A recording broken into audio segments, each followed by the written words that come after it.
Well, good morning and welcome back to a absolutely beautiful day on the Gold Coast. Even though it's been storming all morning, you can see it is a beautiful day because I got to go for a run. I got to go for my second run back from this calf strain, which is going quite well. Knock on wood, making progress, little hiccups. This is day 2 of the return to run, and I got my 10 100s done. Tomorrow I get to do 15.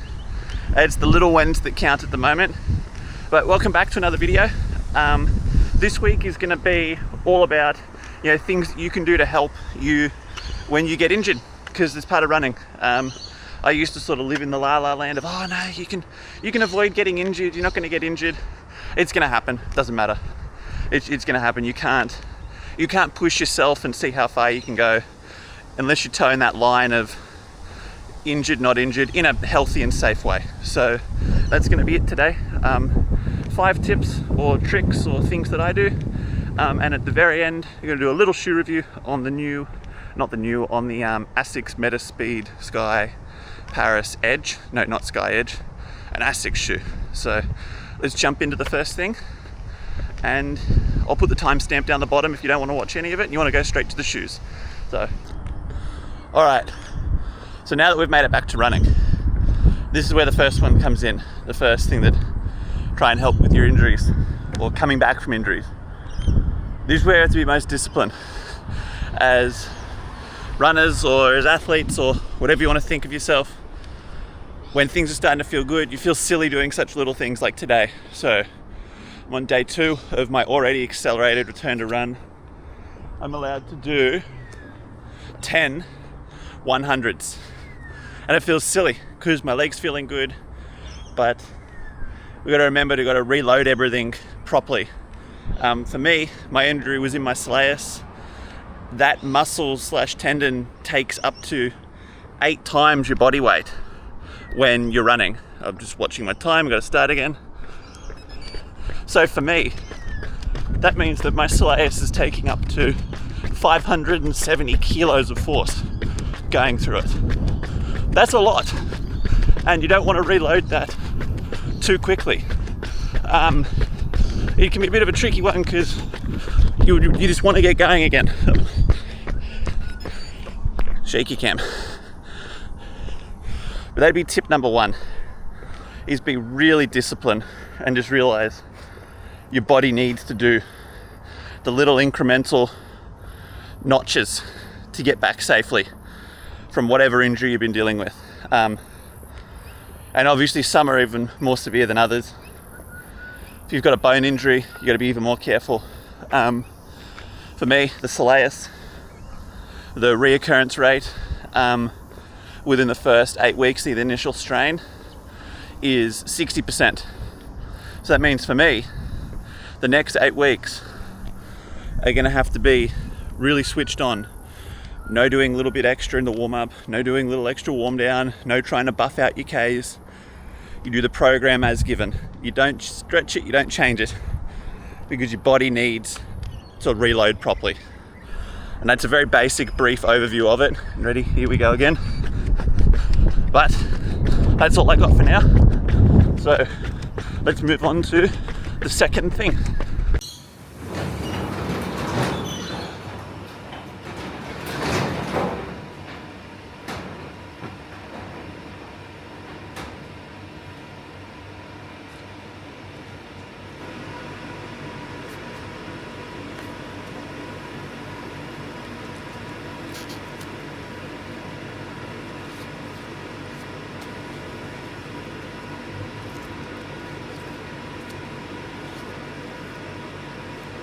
All right, next thing, cross training. Just because you can't run doesn't mean you can't train, and doesn't mean you can't get some quality training done.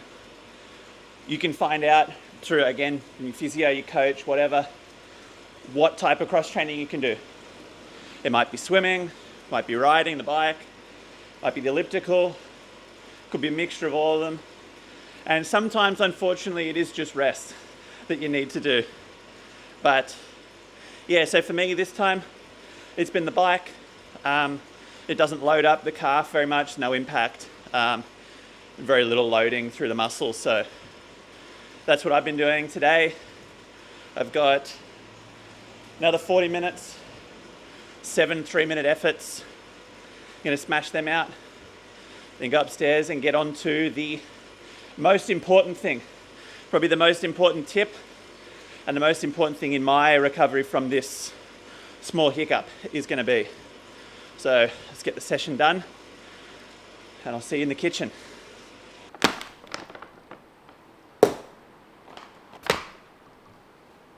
All right, next thing I want to talk about is diet. It's a tricky one. I've just realized I've cut my head off, but I've spent 10 minutes trying to frame this up. So I'm just gonna squat down.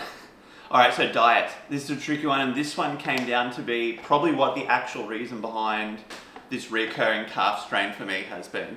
Feel silly about it now, thinking about it, but when I really think about it, and my physio brought it up with me, sort of seeing how much protein have I been eating, how my diet's been going in general, just being a good physio, checking in on all the factors that could have contributed to this latest injury, and sort of the topic of protein came up. I weigh about 70 kilos, so according to everyone that has told me, I should be getting around 250, 260 grams of protein a day. And looking back at it now, over the last probably 6 months to my whole life, I've probably been closer to maybe 150 a day on a good day. And in my head, because I hadn't had a bone injury in nearly 18 months now, it's like, I'm sweet, I'm doing everything really well, I've improved my diet, I've worked really hard on that, and I have worked really hard on making my diet better. But obviously not enough. And I feel stupid thinking about it now, but learning, like, well, just because you're not getting bone injuries doesn't mean your muscles don't need the protein too. And that you're not basically I'm not putting enough in for my body to rebuild and adapt to the training than the energy I'm putting out. And that happens to a lot of people. Food can be a sensitive topic, which is why I don't want to go into it too deep. Just want to gloss over it. It's a pretty hard one for me, not in a bad eating disorder way, so I don't want to put that picture out there. I have a lot of people who help me make sure I'm eating enough, and we're constantly doing things like what we're doing now after this injury, reassessing and then realizing, okay, I haven't been eating enough of this, or I haven't been taking in enough of that, and you adjust for it, and that's not an issue for me, so I don't want to put that out there that it is. But that's where this tip comes to with this whole video is it's just a good time when you get injured to reassess things. Look back, look at everything. What are you doing right? What are you doing wrong? We're all human, you get slack. So for me, a big thing has been, more protein. I've started taking collagen as well to help with my tendons. Family history of not the best tendons not in a bad way, just a lot of people in the family have like hypermobile joints, so that kind of makes sense. So collagen to add it up, and creatine, I've never had it. I only started having it 3 or 4 days ago, but quite a few people have been telling me to have that. And my biggest thing is I'm going to be having 2 protein shakes a day.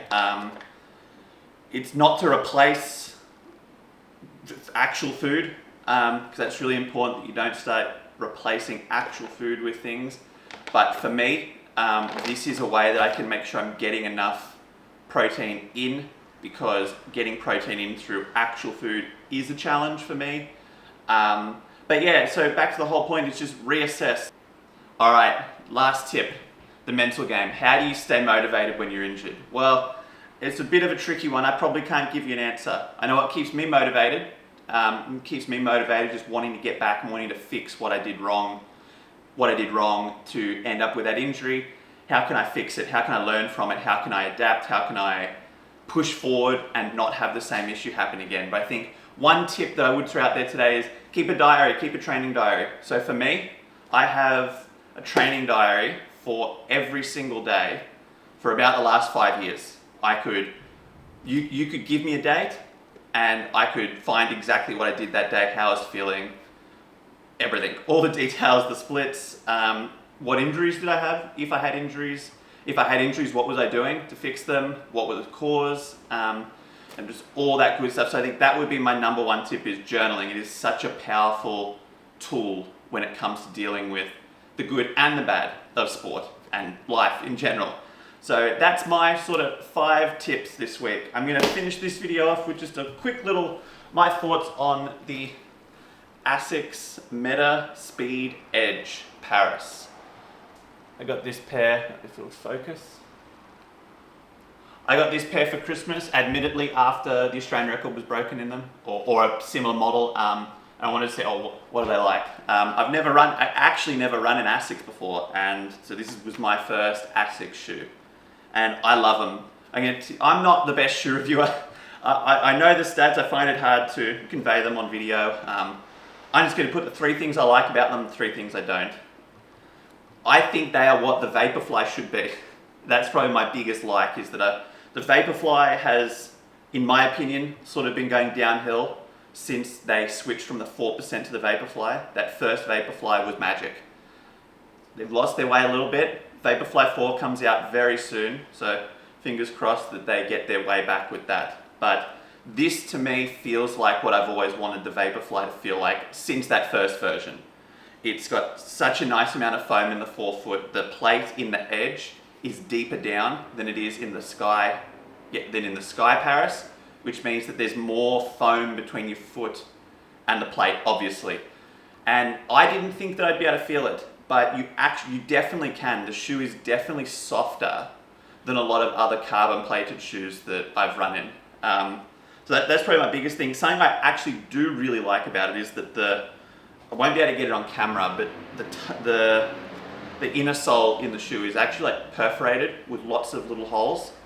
And it's just got, I don't know, you can feel the texture under your foot, and I felt like it. If I tied my lace up too tight and my toes were starting to go a little bit numb, that sort of sensory input from feeling the little holes under your toes was enough to get me through to where I could stop in between a rep, or even to not need to stop. And just, yeah, I don't know, I just really liked it. I don't know how to explain it.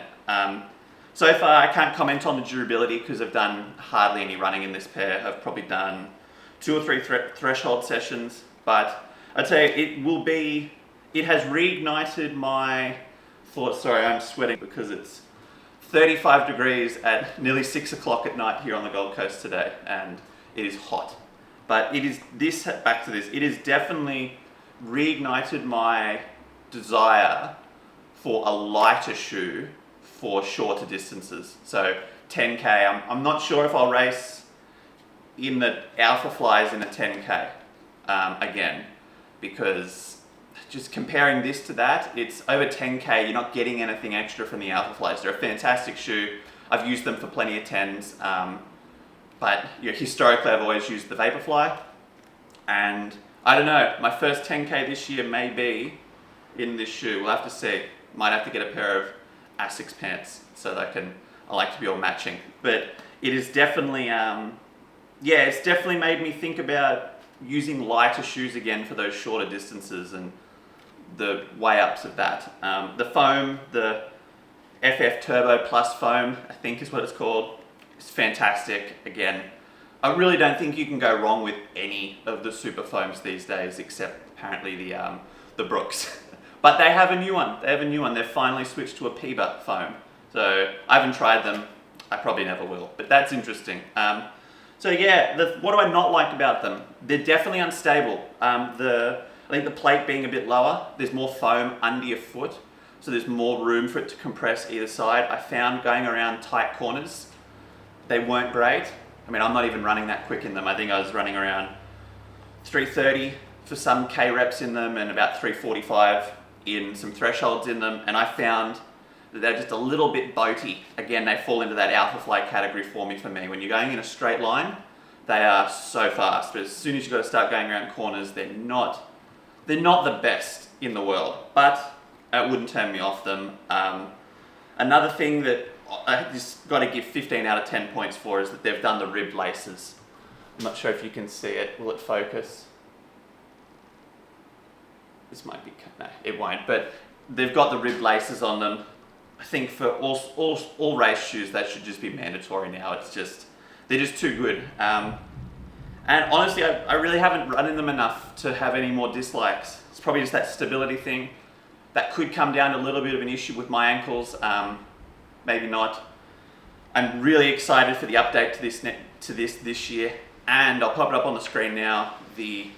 I'm not sure what the name is off the top of my head, but it's the new hyper shoe that Asics are making. Yeah, Asics are making, and I've seen photos of it on a scale, and it's reportedly around 117 grams. So that will be very cool to get a pair of hands. That could be very cool to get my hands on a pair of them later in the year. But that's it for this week. Subscribe. Hopefully next week will be a bit more interesting. Someone's at the door, Nala's going ballistic. Leave a comment what you liked and what you're going through at the moment with your running. Are you injured? How's it going? What are you getting ready for? And I'll see you next week.